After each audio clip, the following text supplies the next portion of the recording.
Buenas noches, profesor. El día de hoy vamos a exponer el tema de la ética medieval, temor de Dios. Los integrantes de mi grupo son Carla Rodríguez, Joaquín Salas, Taira Titi y las que le habla, Alejandra López.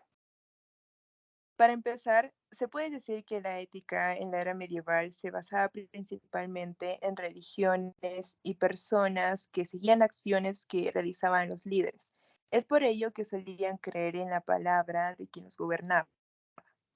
Una de las religiones que menciona es el cristianismo. No solo era un movimiento religioso, también llevaba un poder inmenso sobre el pensamiento de la sociedad. Es por ello que la ética cristiana comenzó siendo dirigida a unos pocos y terminó siendo aplicada a lo largo del mundo. De acuerdo a la fe, Dios se hizo hombre para salvar a toda la humanidad y para inculcar un sentido del bien y del mal. Pero dentro de esta idea se pensaba que cualquiera que se convirtiera en pecador era por ignorancia o insensatez, y la religión cristiana estaba para guiarlos por el camino correcto del bien. Asimismo, la religión establecía lo que se consideraba como actos correctos o dañinos, según los mandamientos divinos, para vivir en la sociedad y no dañar a las demás personas que proclamaban amar al prójimo como a ti mismo. Otro punto que tomaba para preservar esta armonía era que todos los hombres son iguales ante Dios, ya que Él no distingue entre pobres o ricos, libres o esclavos o incluso aquellos que eran poderosos. Por otro lado, en la religión cristiana se consideraban que aquello que ni la sociedad ni el imperio daban visto por actos buenos, se era castigado por llevarlos a cabo, por los mandamientos que se les nombraba como los mandamientos del amor y que son el no matarás, no robarás y no cometerás adulterio. Esta doctrina moral dictaba honrar a Dios y amar a los hombres, la cual comenzó a tener una enorme cantidad de seguidores, no tanto por el hecho de llevar a cabo los principios que profesaba, sino porque el momento de ejercer esta religión realizaba una oposición al poder político imperial y se planteaban seguir a Dios antes que a los hombres. De igual manera, una de las religiones que se habla en la era medieval es la tradición judio-cristiana, la cual tiene un largo recorrido que va mucho más allá del núcleo geográfico originario en el que aparece. No es una filosofía, es una fe en el relato insólido y contradictorio de un Dios que se hace hombre en un momento histórico y preciso, lo cual arrastra con su predicación provocativa a un grupo de hombres y mujeres que se encargan en transmitir ese mensaje después de su muerte.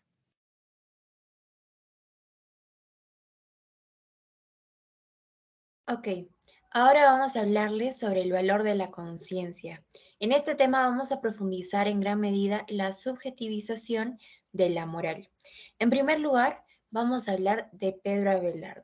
Considerado el primer filósofo moderno, tenía él capacidad como orador. Además, es el que va a plantear la teoría que vamos a explicar en este tema. En primer lugar, San Agustín fue su predecesor. Y la frase en la que fundamenta Pedro Abelardo toda su explicación es la de San Agustín, precisamente: sin intención de pecar, no hay pecado. Él encuentra su fundamento en la Iglesia Católica, que en esa parte tenía, bueno, en ese tiempo tenía una gran influencia en las personas, pues era una fuente, una corriente muy masiva. Entonces, aquí es donde pasamos a hablar de la iglesia sin persecuciones. En el siglo XII, la iglesia se vuelve, como decimos, un gran exponente de educación, muy influyente para las órdenes sagradas, dado que los monasterios y los renacimientos toman bastante popularidad. Además, se realizan también estudios de tesis filosóficas y teológicas. Hablamos ahora del consentimiento. La teoría de Abelardo propone que propone este tema a raíz y tomando en consideración el sacrificio de Isaac, en el que se le pide a su padre que Dios le pide a su padre que lo tuviera que sacrificar como una acción de redención hacia él. Entonces él obedece, pero minutos antes de que cometa esta acción, Dios le dice que ya no lo haga, que le ha demostrado que puede confiar en él. Entonces de aquí es donde se dice si realmente pecar es faltarle a la moral. En realidad, Pedro Abelardo sostiene que pecar sería faltar a las normas de la Iglesia que ha impuesto sobre la sociedad que la sigue. En realidad, no sería un pecado contra la moralidad, pues cada persona maneja su propia teoría de lo que es para él o ella moral.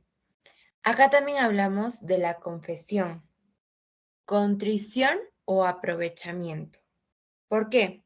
Porque para Pedro Abelardo, la acción de la confesión obstruye el examen de conciencia y es usada mayormente para aumentar la severidad de los castigos y no realmente para su propósito, que era que reflexione, que era el de la reflexión. Luego hablamos del consentimiento interno, el que define si un acto es bueno o malo dependiendo de la intención, del deseo del ser humano de hacerlo o no. Luego tenemos a la ética individualista que defiende la voluntad del hombre. El hombre actúa desde sí mismo, desde la voluntad, y que solo la intención determina el carácter moral de la acción. Es decir, que si el hombre no comete el acto desde el deseo o la intención, entonces no estaría atentando contra la moral, pues no viene desde su interior o desde su interno deseo, sino es provocado por acciones externas y fuera de sí.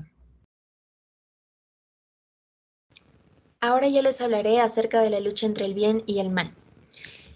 Antes de empezar, es algo claro que debemos tener. En la naturaleza del ser humano siempre va a haber el pecado, ya que el ser humano es imperfecto. Pero también hay que tener en cuenta que se debe también a la sociedad en la que vive. La perfección es algo inalcanzable por razones metafísicas. ¿Qué es algo metafísico? La metafísica es la rama de la filosofía. Esta estudia la naturaleza, la estructura, los componentes, los principios fundamentales de la realidad. Entonces, también se debe a que el ser humano es finito. ¿Qué significa finito? Cuando algo tiene un fin o tiene un tiempo determinado en la línea del tiempo. Ahora, tampoco es alcanzable por razones morales, por la naturaleza pecadora del hombre. La moral cristiana enseña que no todos los deseos conducen al bien y que hay que enderezarlos con el propio esfuerzo y la ayuda de la gracia divina. Ahora, en la filosofía de la Edad Media, lo que más resalta es que ante todo es la teología. ¿Qué es la teología? La teología es la disciplina que estudia el conjunto de conocimientos acerca de Dios, sus atributos y sus perfecciones, y más ampliamente al estudio de las creencias religiosas como dogmas, conceptos, etc. Entonces, ¿quién es Agustín de Hipona? Quien nos comenta acerca de la filosofía que debe ser vista como esclava de la teología. Agustín de Hipona es la primera gran figura de la teología cristiana. Ahora le doy el pase a mi compañero Joaquín. Yo les voy a hablar acerca de lo que es la ley divina, la ley natural y la ley humana. Estas son propuestas por Santo Tomás de Aquino, el cual era un fraile, teólogo, filósofo, católico y representante filósofo de la Iglesia Católica. Él proponía acerca de las tres leyes. La ley humana es la ley que impone el hombre para controlar a sus semejantes, en este caso seres racionales que puedan entender, para llevar la vida de una manera más ordenada. Esto podría decirse que son las leyes que llevamos, las normas que hay en una institución, o también órdenes que nos dan autoridades públicas y legítimas. La ley natural son por así decirlo, normas que van incluso antes desde que nosotros existamos. Son normas que deben estar ahí siempre, son leyes básicas, como lo pueden ser los derechos humanos, el derecho a la vida, el derecho a un nombre, el derecho a la educación, etc. La ley divina es literalmente una orden de Dios, como lo podrían ser los 10 mandamientos, o en ocasiones en lo que es la Biblia, muchas veces se ve a Dios ordenando a personas a hacer algo. Estos vendrían a ser ejemplos de la ley divina. Santo Tomás de Aquino pensaba que estas 3 leyes eran básicas para llevar una buena vida en lo que es la tierra. Muchas gracias.